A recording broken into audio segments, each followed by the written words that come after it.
I'm going to take one of these Levi strips and I'm going to put it across the back here for reinforcement, you know, and it'll look badass. Just to make it so it has some kind of like, something to give it. Look at that fucking like, that's gonna rip if you don't have something solid. So, and you want to hang it on something solid. This fucker's gonna last. And yeah, I'm looking for a spot for, materials. Just, I'm not gonna fuck this up though. I'm doing like the full incognito, cool grandma. This will feel good underneath there. And watch how good it looks. Doing some repairs on my 1953 bar room holder sweater.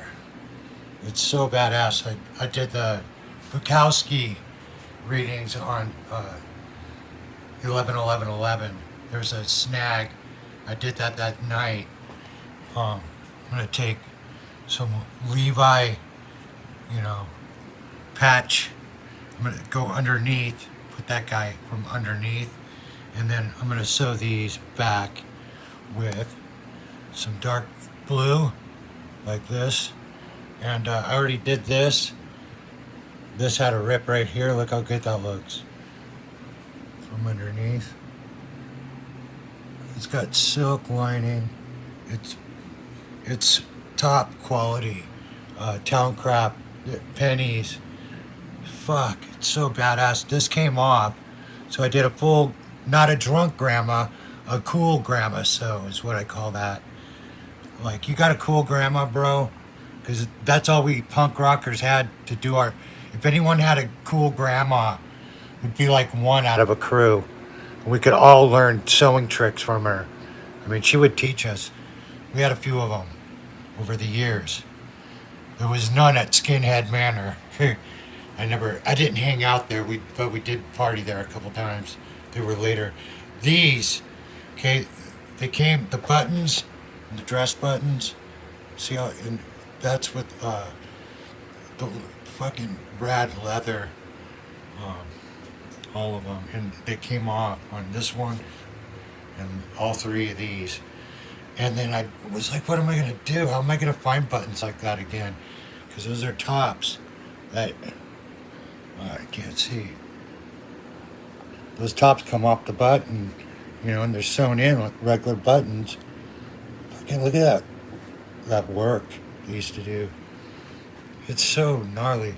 And it came off. I'm like, where am I going to find these? So I go thrift store shopping and always end up getting veered on. Anyway, these bump pins was just like, because you don't put a... Punk rockers would put a button there. I would normally, in the old days, put a button there and then it'll come off all the time, all that bullshit. Anyway, the buttons are on there. They snapped right on. So I'd snap them off and put glue under them. And then snapped them back on. They're good to go because they fitted. That's how I had to check it. And they fit fucking killer. Boom, one-handed. Good to go. Real buttons, full, man, record executive, fucking Greg Shaw would be proud. R.I.P. All right, so this is gonna get done, and it's gonna be badass. A reader's gonna have to I'm gonna have to write a poem and do it in this. Yeah, suede leather, man, barroom suede. It's in great condition, worn only. I don't think it's ever been never been in the wash. Okay. Wool fucking town crap sweater, 1953. Charles Bukowski. And I got this originally in 1979 at Gasoline Alley. I used to take Salba over there. I turned them on to that place, and then my whole thrift store tour. I used to go up to his up in the 909, and he'd come down to mine when I was in Orange at Big O. And I'd go stay at his house and ride upland for a few days. He had his little brother, Mickey.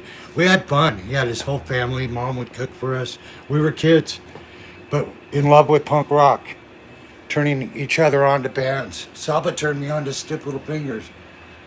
flammable material, believe it or not. Anyway, Bukowski rocks.